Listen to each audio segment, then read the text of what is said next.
The flight attendant called the police, shocked when the teen's mother arrived. It was just past noon when Flight 482 prepared for departure from New York to Los Angeles.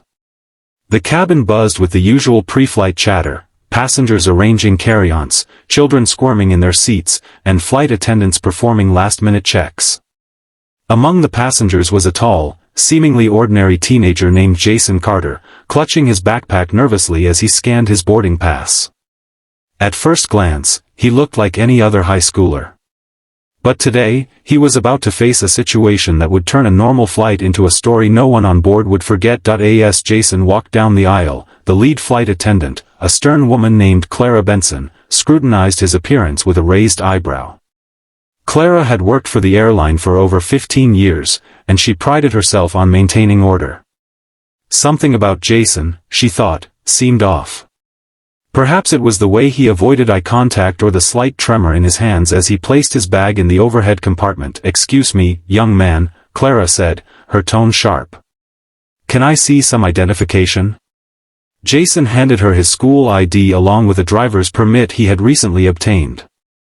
Clara inspected them carefully, her frown deepening. "I'm sorry," she said finally, her voice dropping a notch. "But I'm going to have to ask you to wait here. I'm calling the authorities." Jason's eyes widened in disbelief. "Wait, what? Why? I haven't done anything." Clara, already on the phone, muttered to the dispatcher about a suspicious passenger. Within minutes, the tension in the cabin grew palpable. Fellow passengers glanced nervously at Jason, whispers spreading like wildfire.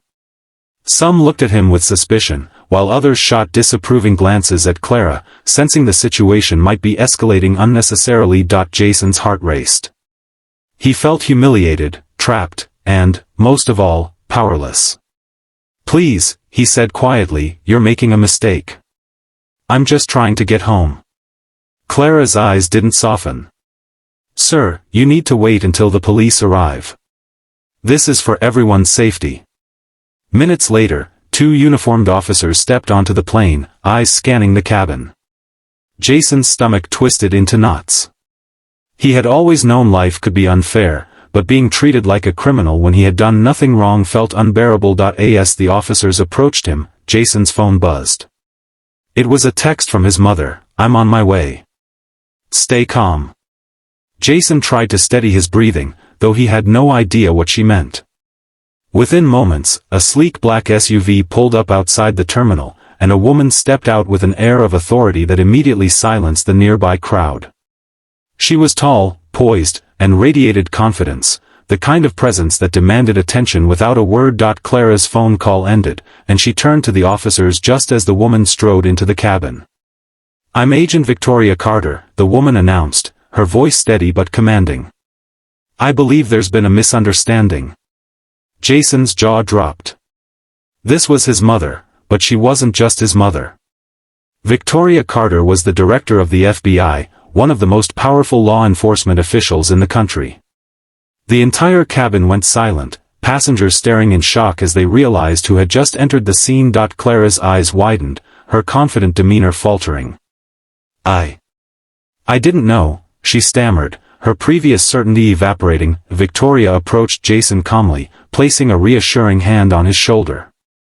"Jason, are you okay?" "Yes. I think so," he replied, still stunned by the sheer presence of his mother and the sudden shift in the situation. Victoria turned to Clara and the officers. "This young man is my son, and there is absolutely no threat here. I understand your concern, but you should have verified before escalating to authorities." Clara swallowed hard, embarrassment and guilt washing over her. She nodded, unable to meet Victoria's unwavering gaze. "You're right, Director Carter. I acted hastily. I apologize." Victoria's tone softened slightly, though her authority remained unshakable. "Apology accepted. But let this be a lesson, never judge someone solely by appearances. It can lead to unnecessary fear, humiliation, and distrust." The officers relaxed, stepping back as Victoria escorted Jason to his seat. Whispers filled the cabin once again, this time with admiration and astonishment rather than suspicion.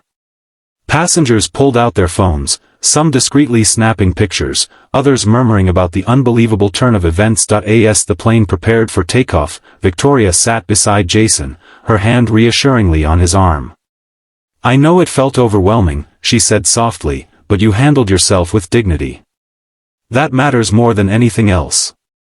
Jason exhaled, finally feeling a sense of relief wash over him. "Thanks, Mom. I didn't know what to do." Victoria smiled, a mixture of pride and amusement in her eyes. "You did exactly what I would have wanted you to do. Stay calm and don't let fear control you." The flight continued uneventfully, but the incident left a lasting impression on everyone aboard. Passengers whispered about the teenager who was saved by the FBI director, and Clara, though still red-faced, reflected on the importance of restraint and careful judgment. By the time the plane landed in Los Angeles, Jason felt a mixture of embarrassment and awe. He had survived a public ordeal that could have shattered his confidence, but instead, he had witnessed firsthand the power of composure, authority, and truth. As they disembarked, Victoria leaned close to him. "Remember, Jason," she said, "how people perceive you isn't always reality. What matters is who you are and how you respond to challenges." Jason nodded, understanding the weight of her words. Today had been more than a mere misunderstanding. It had been a lesson in courage, integrity, and resilience, a story he would carry with him forever. Passengers continued to whisper, snapping photos and retelling the story to airport staff. What began as a tense, humiliating moment had transformed into an inspiring tale of truth prevailing, authority being wielded responsibly, and a mother's unwavering support protecting her child. Clara, meanwhile, resolved silently to approach her work differently in the future.